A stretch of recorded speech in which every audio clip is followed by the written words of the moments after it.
ખંડેર જેમ અહીંયા ખરખર ખરી રહ્યો છું. ખંડેર જેમ અહીંયા ખરખર ખરી રહ્યો છું ને ત્યાં હજી મારા કાગળ તે સાચવ્યા છે.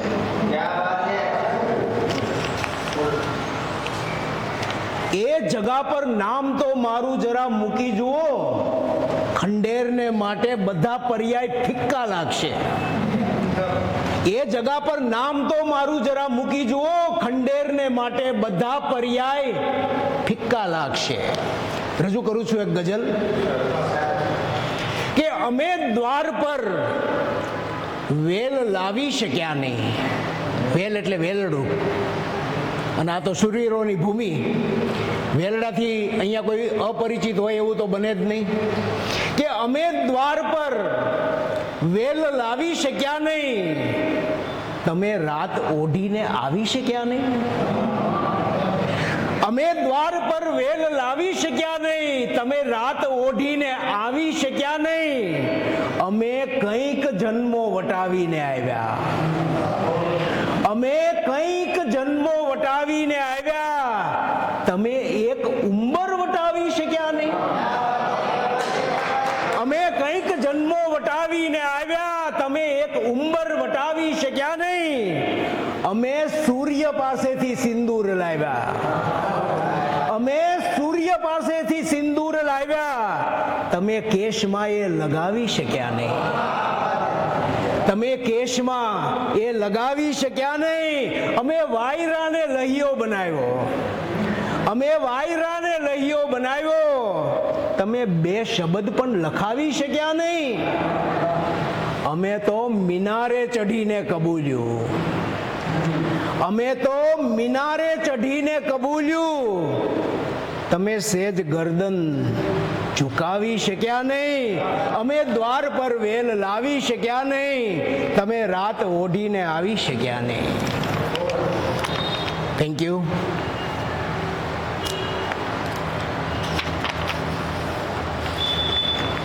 આ ગઝલ અહીંયા વાંચવાની નહોતી, પણ વચમાં ધ્રાંગધ્રા આવ્યું, અને ધ્રાંગધ્રાના એક સર્જકે લગભગ 5 વર્ષ પછી મારો સંપર્ક કર્યો. અખંડાનંદમાં મારી કોઈ રચના વાંચીને પત્ર લખ્યો મને કે તમે દુર્ગ ઊભો છે વાળા વિજયભાઈ રાજગુરુ. મેં જવાબમાં લખ્યું હા, અને એના પ્રત્યુત્તરમાં એક આખું પુસ્તક આવ્યું ધ્રાંગધ્રાના ઇતિહાસ ઉપર લખેલું, અને એના પહેલા જ પાના ઉપર મારો આ ગઝલનો શેર હતો. એટલે આજે મને એ ધ્રાંગધ્રા યાદ આવી ગયું, અને એટલે આ ગઝલ વાંચવાનું મન થાય છે કે દુર્ગ ઊભો છે હજી. એની અડીખમતા એ હાર ન સ્વીકારે. આપણે માજા વેલાને જો વાંચ્યા હોય તો માજા વેલા જેવા અડીખમ. અને સાહેબ ભાનુપ્રસાદ પંડ્યાને કારણે તો મારામાં લય ઘૂંટાયો છે, એટલે મને અત્યારે એ સતત સ્મરણમાં છે કે ગઝલ છે કે ગત સમયમાં પગ જબોળી દુર્ગ ઊભો છે હજી. ગત સમયમાં પગ જબોળી દુર્ગ ઊભો છે હજી. સાંભ રણના જળ ડખોળી દુર્ગ ઊભો છે હજી. એની અડીખમતા, એની પરાજય ન સ્વીકારવાની એની મનોદશા, આ બધું જ આમાં વ્યક્ત કર્યું છે. ભીતમાં પીપળ ઉગાડી કાંગરાને ખેરવી. ભીતમાં પીપળ ઉગાડી કાંગરાને ખેરવી. આંખમાં ઇતિહાસ ઘોળી દુર્ગ ઊભો છે હજી. ગામ તૂટી ભીતમાંથી બહાર ફેલાઈ ગયું. ગામ વિકસે, ગઢની રાંગ તૂટે, ગામ તો ચારે બાજુ ફેલાવાનું જ છે. કે ગામ તૂટી ભીતમાંથી બહાર ફેલાઈ ગયું. આંખને કરતો પહોળી દુર્ગ ઊભો છે હજી. સાચવે છે અંગ પર એ તોપ ગોળાના જખમ. સાચવે છે અંગ પર એ તોપ ગોળાના જખમ. કાંધ પર લઈ જીર્ણ ડોળી દુર્ગ ઊભો છે હજી. આકલા પડકાર હલ્લા હણહણાટી સાંભળે. આકલા પડકાર હલ્લા હણહણાટી સાંભળે. યાદની તલવાર તોળી, દુર્ગ ઊભો છે હજી, ગત સમયમાં પગ જબોળી, દુર્ગ ઊભો છે હજી. અને છેલ્લી ગઝલ, આટલા બધા અણુશસ્ત્રો ખડકાયા છે, વિશ્વનો અસંખ્ય વખત નાશ થઈ જાય છતાં અમે કવિઓ આશા છોડીએ નહીં. ક્યાંક માળો બંધાતો હોય, ક્યાંક કોઈક પક્ષીના બચ્ચાના મોઢામાં એ ચણ મુકાતી હોય, ત્યાં સુધી આશા અમર છે. અને એની આ ગઝલ છે કે આ નગરમાં હજી ઝાડ દેખાય છે, આ નગરમાં હજી ઝાડ દેખાય છે, પક્ષીઓ ગાય છે, ત્યાં સુધી ઠીક છે. આ નગરમાં હજી ઝાડ દેખાય છે, પક્ષીઓ ગાય છે, ત્યાં સુધી ઠીક છે. ડાળ લંબાય છે, ચાંચ ખોલાય છે, કલરવો થાય છે, ત્યાં સુધી ઠીક છે. ધન્યવાદ. 12 માસી નદી આ નગરને હતી. 12 માસી નદી આ નગરને હતી, એમ નકશા કહે, વાત વંચાય છે. આ ઇતિહાસની વાત થઈ ગઈ છે કે 12 માસ નદી અહીંયા વહેતી હતી, કે 12 માસી નદી આ નગરને હતી, એમ નકશા કહે, વાત વંચાય છે. નગ્ન બચ્ચા હજી ખાડમાં નાય છે. ભલે એકલો વેકરો જ ખદબદે છે, પણ ક્યાંક ખાડો છે, એ ખાડામાં ક્યાંક પાણી છે, અને એમાં નાગા પુગા બચ્ચાઓ નાય છે. કે નગ્ન બચ્ચા હજી ખાડમાં નાય છે, પુલ બંધાય છે.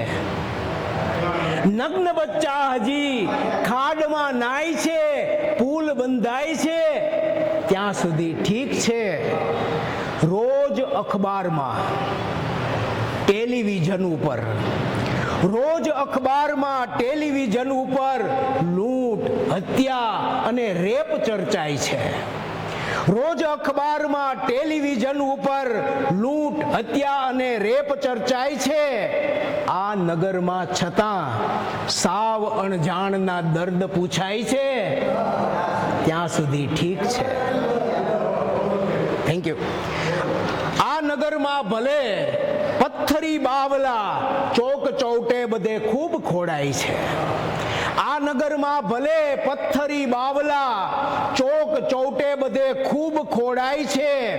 કોઈના દુઃખથી કોઈની આંખમાં અશ્રુ ઉભરાય છે, ત્યાં સુધી ઠીક છે. વૃદ્ધાશ્રમે, મહાનગરની તો દશા તમે જુઓ છો કે પતિ પત્ની બંને નોકરી કરતા હોય, આ થાક્યા પાક્યા આવીને પડખા ફેરવીને હુઈ જાય, એકબીજાથી મોઢા ફેરવીને. એના દીકરાઓ દેહરાદૂનની સ્કૂલમાં હોય, એટલે કે દૂન સ્કૂલમાં હોય, અને દાંપત્ય કેવું હોય મહાનગરોમાં. તો એ વિશે મેં આ શેર લખ્યો છે કે આ નગરમાં વૃદ્ધાશ્રમો, બાળકો દૂન સ્કૂલે, કોન્ક્રીટી જંગલે મૌન પથરાય છે. ફૂટપાથે ભણે, એ જ ગગનચુંબી મહાલયની સામે ફૂટપાથ છે, અને ફૂટપાથમાં એક કંતાનની ઝૂંપડી છે. વૃદ્ધાશ્રમે, બાળકો દૂન સ્કૂલે, કોન્ક્રીટી જંગલે મૌન પથરાય છે. ફૂટપાથે ભણે, તાપણી જળહળે, વાંસળી વાય છે, ત્યાં સુધી ઠીક છે. અને આપણે શિક્ષણની વાત, સાહેબ તો પરિચિત છે કે આ શિક્ષણની સ્થિતિ, કે આ નગરમાં શિશુ રોજ બંદી બને. આ નગરમાં શિશુ રોજ બંદી બને, દફતરી બોજથી રોજ ચગદાય છે. એમની આંખમાં પ્રશ્ન, વિસ્મય અને પ્રેમ વર્તાય છે, ત્યાં સુધી ઠીક છે. પૂતળાઓ ધસે બસ અને ટ્રેનમાં. માણસ ક્યાં છે? માણસ ક્યાં છે? પૂતળાઓ ધસે બસ અને ટ્રેનમાં. રોજ ઉઠાય છે, રોજ ઊંઘાય છે. એ કદી સ્વપ્નમાં ઘર વતનને સ્મરી સેજ મલકાય છે, ત્યાં સુધી ઠીક છે. અને છેલ્લો શેર, આ નગર કેટલું વિકસતું જાય છે, આ શહેર કેટલું વિકસતું જાય છે, કે કેટલા વોકળા ખેતરો કોતરો ને તળાવો ગળી શહેર લંબાય છે. કેટલા વોકળા ખેતરો કોતરો ને તળાવો ગળી શેર લંબાય છે, તે છતાં એ હજી આભનો આટલો ભાગ દેખાય છે. ત્યાં સુધી ઠીક છે. ધન્યવાદ.